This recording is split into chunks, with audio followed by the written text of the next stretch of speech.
Une fois en couple, je n'aurai plus besoin de porno. Si je devais te dire à quel point cette phrase est dangereuse, je te regarderai droit dans les yeux pour que tu comprennes l'ampleur du mensonge.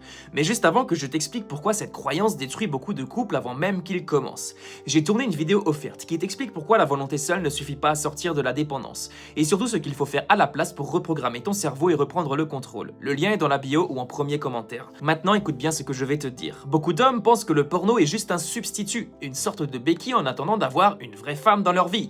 Ils se disent, le jour où je serai en couple, tout ça disparaîtra comme par magie. Mais ce n'est pas comme ça que le cerveau fonctionne. Si tu construis ton désir sexuel pendant des années en le liant à un écran, tu n'éteins pas ce conditionnement magique le jour où tu tombes amoureux. Tu l'emmènes avec toi dans la relation. Résultat, ton cerveau compare inconsciemment le réel à une fiction calibrée pour stimuler au maximum ta dopamine. La vraie intimité te paraît parfois fade ou insuffisante, et la connexion avec ta partenaire commence à s'éroder avant même d'avoir eu une chance de s'ancrer.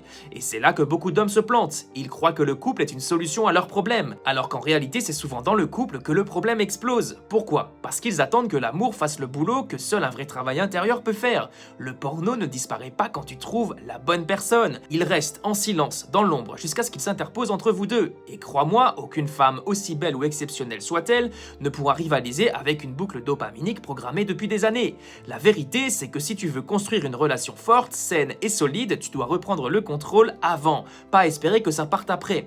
Et c'est exactement ce que je t'explique dans la vidéo offerte. Pourquoi la volonté seule ne suffit pas, et comment reprogrammer ton cerveau pour ne plus être esclave de cette boucle. Le lien est dans la bio, ou en premier commentaire sous cette vidéo. L'amour ne guérit pas une addiction, il révèle là où elle te contrôle encore.